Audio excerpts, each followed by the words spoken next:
Hello viewers, polytechnic ভর্তি 2024 এ আপনারা যারা ভর্তি হবেন তাদের ক্লাস কবে থেকে শুরু হবে সেই বিষয়ে পলিটেকনিক এর নীতিমালা থেকে কিন্তু তা জানিয়ে দিয়েছে। অর্থাৎ আপনাদের পলিটেকনিক বা ডিপ্লোমা পর্যায়ে ভর্তির ক্লাস কবে শুরু হবে সেইটা কিন্তু প্রকাশ হয়ে গেছে।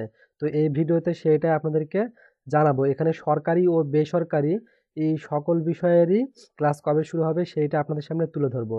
তবে মূল আলোচনার আগে ছোট্ট একটি রিকোয়েস্ট, আপনারা যদি আমাদের এই চ্যানেলে নতুন দর্শক হয়ে থাকেন তাহলে পলিটেকনিক ভর্তির আরও গুরুত্বপূর্ণ তথ্য পেতে চাইলে চ্যানেলটি সাবস্ক্রাইব করে পাশে থাকা বেল বাটনটি প্রেস করে দিবেন। তো ভিউয়ার্স, আমরা যদি নীতিমালাটি লক্ষ্য করি তাহলে নীতিমালার 3.0 এ তারা ভর্তি কার্যক্রমের সময়সূচি উল্লেখ করেছে। তো এখানে তারা সরকারি বেশ কয়েকটি টেকনোলজি হিসেবে তারা ভাগ করে দিয়েছে। আপনারা দেখতে পাচ্ছেন যে ডিপ্লোমা ইন ইঞ্জিনিয়ারিং প্রথম ও দ্বিতীয় shift, diploma in marine engineering, diploma in textile engineering প্রথম ও দ্বিতীয় shift, diploma in agricultural, diploma in fisheries, diploma in forestry, diploma in livestock, তারপর 2 বছর মেয়াদী সার্টিফিকেট ইন মেরিন ট্রেড। তো এই সকল টেকনোলজিগুলোর কিন্তু সরকারি যেটা সেটার ক্লাস শুরু হবে হচ্ছে 11/8/2024 রবিবার।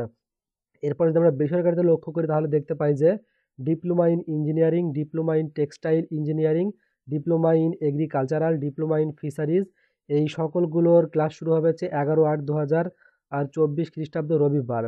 এরপরে যদি আমরা সরকারি ও বেসরকারির HSC vocational, HSC business management and technology, তারপরে হচ্ছে ডিপ্লোমা ইন কমার্স, তো এই সরকারি ও বেসরকারি এই উভয় টেকনোলজিগুলোর ক্লাস শুরু হবে হচ্ছে 11/8/2024 রবিবার।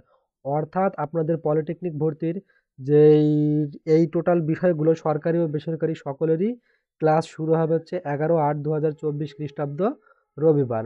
তো ভিউয়ার্স, আশা করি আজকের এই ভিডিও থেকে আপনারা সরকারি পলিটেকনিক ও বেসরকারি পলিটেকনিক এর ডিপ্লোমা পর্যায়ের সকল শিক্ষার্থীর ক্লাস কবে শুরু হবে জানতে পেরেছেন।